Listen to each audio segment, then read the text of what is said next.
이번에 저희가 받은 자료는 네팔이라는 나라의 역사, 그리고 문화, 정체성에 대한 아주 깊이 있는 소개글이에요. 네, 맞아요. 그냥 뭐 관광 안내서 같은 게 아니고요. 히말라야라는 그 거대한 자연을 배경으로 네팔이 어떻게 지금의 모습을 갖추게 됐는지 그 복잡한 여정의 핵심을 파헤쳐 보는 게 저희의 미션입니다. 네, 이 자료를 읽으면서 제 마음에 가장 와닿았던 구절로 시작하면 좋을 것 같아요. 오, 어떤 건데요? 바로 네팔 사람들의 회복력과 정신이라는 부분인데요. 정말 상상하기 힘든 험준한 지형, 그리고 끊임없이 휘몰아친 역사의 소용돌이 속에서 이 사람들이 어떻게 공동체를 지키고 또 발전시켜 왔을까? 오늘 대화는 바로 그 힘의 근원을 찾아가는 여정이 될 것 같습니다. 좋습니다. 그럼 그 여정의 첫걸음부터 한번 따라가 보죠. 모든 이야기에는 시작점이 있으니까요. 현대 네팔이라는 그림, 어디서부터 그려지기 시작했을까요? 자료는 프리티비 나라얀 샤, 왕이라는 인물을 딱 지목하네요. 아, 네. 바로 그 인물이죠. 18세기 중반에 수십 개로 흩어져 있던 작은 왕국들을 하나로 통합했다고 나와요. 맞아요. 근데 여기서 통합이라는 단어를 그냥 넘어가면 안 돼요. 아, 그런가요? 왜죠? 이게 단순히 옆 동네를 정복해서 영토를 넓힌 것과는 차원이 다른 이야기예요. 당시 카트만두 계곡만 해도 네와르 족이 수백 년간 꽃피운 독자적이고 아주 찬란한 문명을 이루고 있었거든요. 네네. 언어, 종교, 예술이 완전히 다른 세상이었죠. 샤 왕이 이끌던 고르카 왕국과는 정말 이질적인 공간이었습니다. 아, 그러니까 이건 마치 서로 다른 언어와 문화를 가진 여러 나라를 네팔이라는 하나의 이름으로 묶으려는 시도졌다, 뭐 이런 거군요. 그들을 설득했을까요? 그러니까요. 바로 그 지점이 흥미로운데요. 자료에 따르면 샤 왕은 무력뿐만 아니라 아주 강력한 비전을 제시했어요.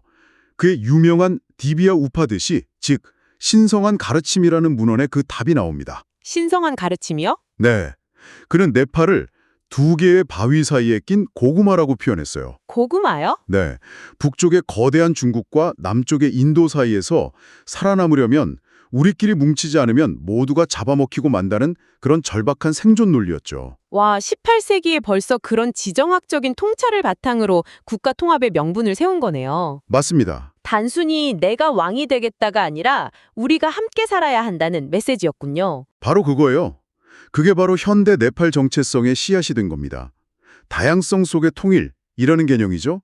샤왕은 네팔을 모든 카스트와 민족이 어우러지는 공동의 정원이라고 불렀어요. 공동의 정원. 물론 그 과정이 항상 평화롭지는 않았겠지만 다르지만 함께해야 살아남는다는 이 초기 비전이 없었다면 오늘날의 네팔은 아마 존재하지 않았을지도 모릅니다. 그렇게 어렵게 하나의 틀을 만들었는데 그 틀을 유지하고 발전시키는 건 또 다른 문제였을 것 같아요.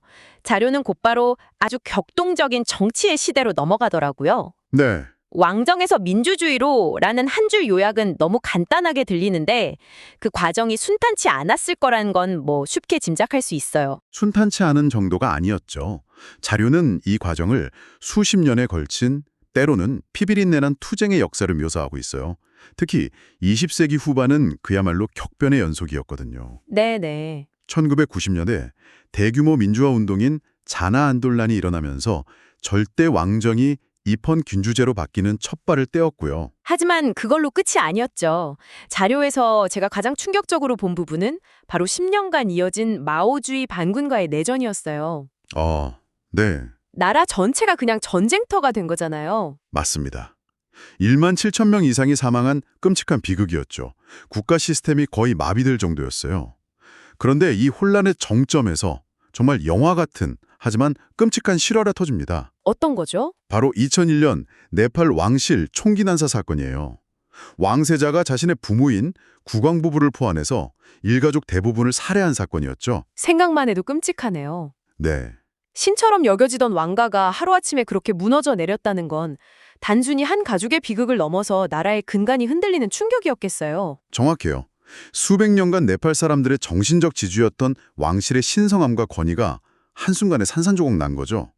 이 사건과 그 기나긴 내전의 상처가 맞물리면서 네팔 사회는 더 이상 예전으로 돌아갈 수 없다는 공감대가 형성되기 시작했어요. 아, 우리가 원하는 나라는 과연 어떤 모습인가라는 근본적인 질문을 모두가 던지게 된 겁니다. 그 고통스러운 질문의 끝에서 결국 2008년 왕정을 폐지하고 공화국을 선포하게 된 거군요. 네, 맞습니다. 이 모든 과정을 듣고 보니까 처음에 말했던 그 회복력이라는 단어의 무게가 전혀 다르게 느껴져요. 그렇죠. 이건 그냥 어려움을 견뎌낸 수준이 아니라 나라의 정체성을 거의 재창조한 거나 마찬가지네요. 맞습니다. 그 모든 혼란과 아픔을 겪고 나서야 비로소 주권은 국민에게 있다는 새로운 합의에 도달할 수 있었던 거죠. 그래서 오늘날 네팔의 민주주의는 그냥 서구의 제도를 수입한 게 아니라 그들 자신의 피와 눈물로 얻어낸 아주 소중한 가치인 셈이에요. 이런 정치적 격변 속에서도 사회가 완전히 무너지지 않고 버틸 수 있었던 힘은 뭘까요? 이제 이야기의 초점을 네팔의 정신적인 측면으로 한번 옮겨보죠. 네, 좋습니다. 자료는 네팔을 설명할 때 빼놓지 않는 두 가지 키워드를 제시해요.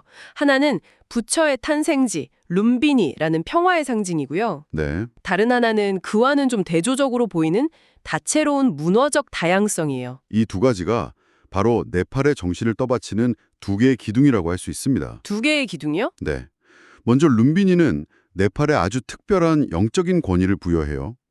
전 세계 불교도들에게는 성지이자 일반인들에게는 평화와 성찰의 아이콘이죠. 국가적 자부심의 원천이기도 하고요. 하지만 동시에 자료는 네팔이 결코 단일한 문화권이 아니라고 강조하죠. 맞아요. 사실 네팔 문화라는 한마디로 정의하기가 불가능할 정도로 복잡하다고 설명해요. 바로 그 점이 네팔의 진짜 매력이에요.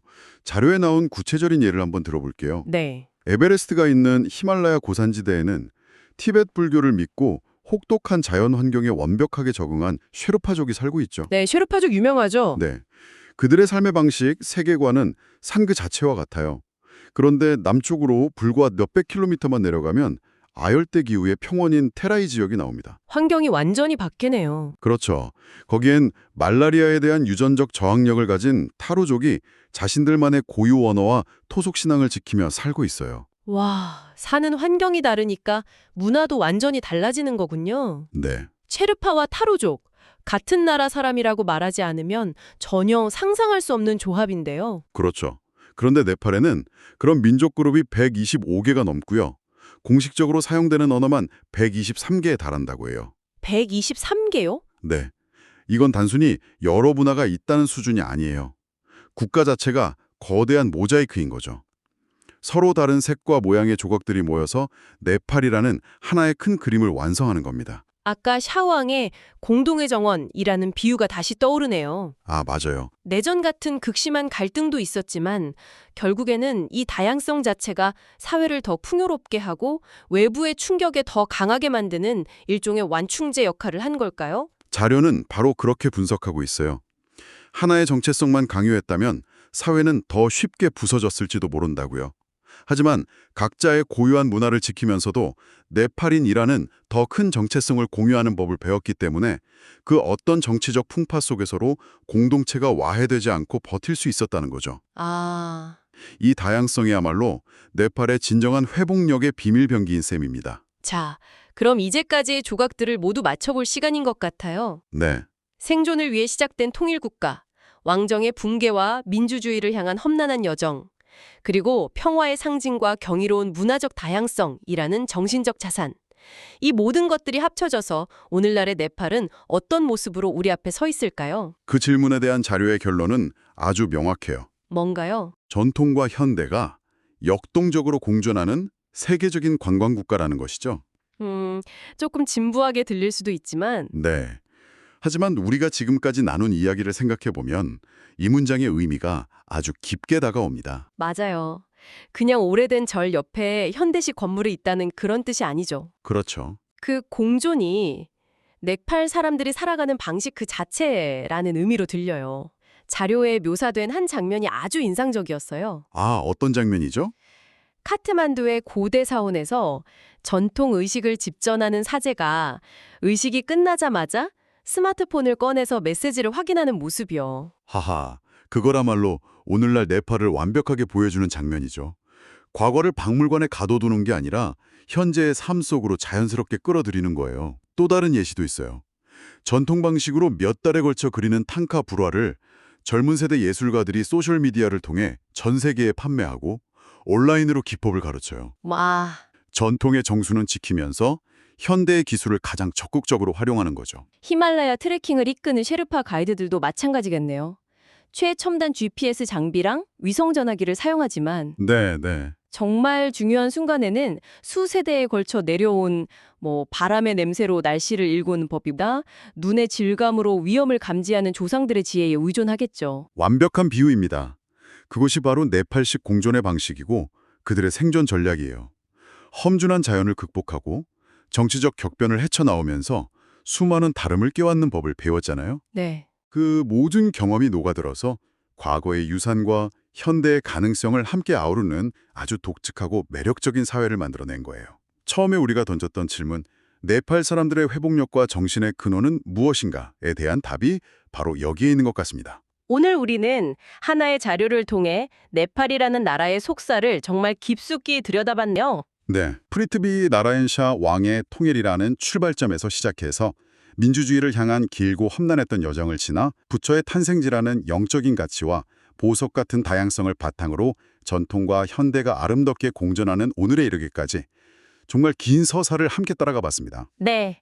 이 자료는 그 모든 역사를 온몸으로 살아낸 네팔 사람들의 강인한 정신에 대한 찬사라고도 볼 수 있어요. 여기서 청취자분께서 마지막으로 곱씹어 볼 만한 질문을 하나 던지면서 마무리할까 합니다. 네, 좋습니다. 전 세계가 점점 더 빠르게 연결되고 비슷해지는 이 시대에 우리 대부분은 다름을 때로 갈등의 원인이나 해결해야 할 문제로 여기곤 하잖아요. 그렇죠. 그런데 네팔처럼 자신들의 고유한 문화적 다양성을 짐이 아니라 미래를 향한 가장 중요한 동력으로 삼는다는 것은 오늘에 살아가는 우리에게 어떤 영향을 줄 수 있을까요?